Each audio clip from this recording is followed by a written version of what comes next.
गजराज व मूषकराज प्राचीन काल में एक नदी के किनारे बसा नगर व्यापार का केंद्र था।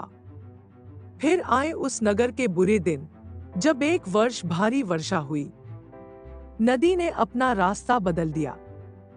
लोगों के लिए पीने का पानी न रहा और देखते ही देखते नगर वीरान हो गया। अब वह जगह केवल चूहों के लायक रह गई। चारों ओर चूहे ही चूहे नजर आने लगे। चूहों का पूरा साम्राज्य ही स्थापित हो गया। चूहों के उस साम्राज्य का राजा बना मूषकराज चूहा।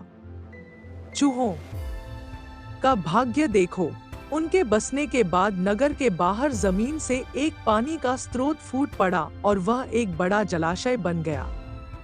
नगर से कुछ ही दूर एक घना जंगल था। जंगल में अनगिनत हाथी रहते थे। उनका राजा गजराज नामक एक विशाल हाथी था। उस जंगल क्षेत्र में भयानक सूखा पड़ा। जीव जंतु पानी की तलाश में इधर उधर मारे मारे फिरने लगे। भारी भरकम शरीर वाले हाथियों की तो दुर्दशा हो गई। हाथियों के बच्चे प्यास से व्याकुल होकर चिल्लाने व दम तोड़ने लगे। गजराज खुद सूखे की समस्या से चिंतित था और हाथियों का कष्ट जानता था। एक दिन गजराज की मित्र चील ने आकर खबर दी कि खंडहर बने नगर के दूसरी ओर एक जलाशय है। गजराज ने सबको तुरंत उस जलाशय की ओर चलने का आदेश दिया। सैकड़ों हाथी प्यास बुझाने डोलते हुए चल पड़े। जलाशय तक पहुंचने के लिए उन्हें खंडहर बने नगर के बीच से गुजरना पड़ा। हाथियों के हजारों पैर चूहों को रौंदते हुए निकल गए। हजारों चूहे मारे गए। खंडहर नगर की सड़कें चूहों के खूनमांस के कीचड़ से लथपथ हो गई। मुसीबत यहीं खत्म नहीं हुई। हाथियों का दल फिर उसी रास्ते से लौटा। हाथी रोज उसी मार्ग से पानी पीने जाने लगे। काफी सोचने विचारने के बाद मूषकराज के मंत्रियों ने कहा, महाराज आपको ही जाकर गजराज से बात करनी चाहिए। वह दयालु हाथी हैं। मूषकराज हाथियों के वन में गया। एक बड़े पेड़ के नीचे गजराज खड़ा था। मूषकराज उसके सामने के बड़े पत्थर के ऊपर चढ़ा और गजराज को नमस्कार करके बोला, गजराज को मूषकराज का नमस्कार। हे महान हाथी, मैं एक निवेदन करना चाहता हूँ। आवाज गजराज के कानों तक नहीं पहुंच रही थी। दयालु गजराज उसकी बात सुनने के लिए नीचे बैठ गया और अपना एक कान पत्थर पर चने मूषकराज के निकट ले जाकर बोला, नन्हे मियां, आप कुछ कह रहे थे, कृपया फिर से कहिए। मूषकराज बोला, हे गजराज, मुझे चूहा कहते हैं। हम बड़ी संख्या में खंडहर बनी नगरी में रहते हैं। मैं उनका मूषकराज हूँ। आपके हाथी रोज जलाशय तक जाने के लिए नगरी के बीच से गुजरते हैं। हर बार उनके पैरों तले कुचले जाकर हजारों चूहे मरते हैं। यह मूषक सहार बंद न हुआ तो हम नष्ट हो जाएंगे। गजराज ने दुख भरे स्वर में कहा, मूषकराज, आपकी बात सुन मुझे बहुत शोक हुआ। हमें ज्ञान ही नहीं था कि हम इतना अनर्थ कर रहे हैं। हम नया रास्ता ढूंढ लेंगे। मूषकराज तज्ञता भरे स्वर में बोला, गजराज, आपने मुझ जैसे छोटे जीव की बात ध्यान से सुनी। आपका धन्यवाद। गजराज, कभी हमारी जरूरत पड़े तो याद जरूर कीजिएगा।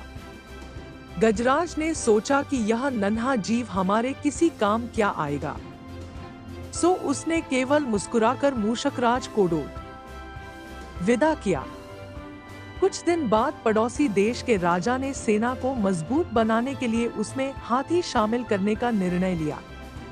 राजा के लोग हाथी पकड़ने आए। जंगल में आकर वे चुपचाप कई प्रकार के जाल बिछाकर चले जाते हैं। सैकड़ों हाथी पकड़ लिए गए।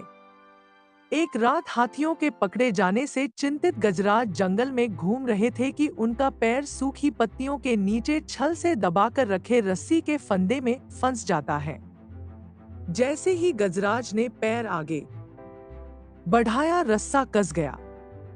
रस्से का दूसरा सिरा एक पेड़ के मोटे तने से मजबूती से बंधा था।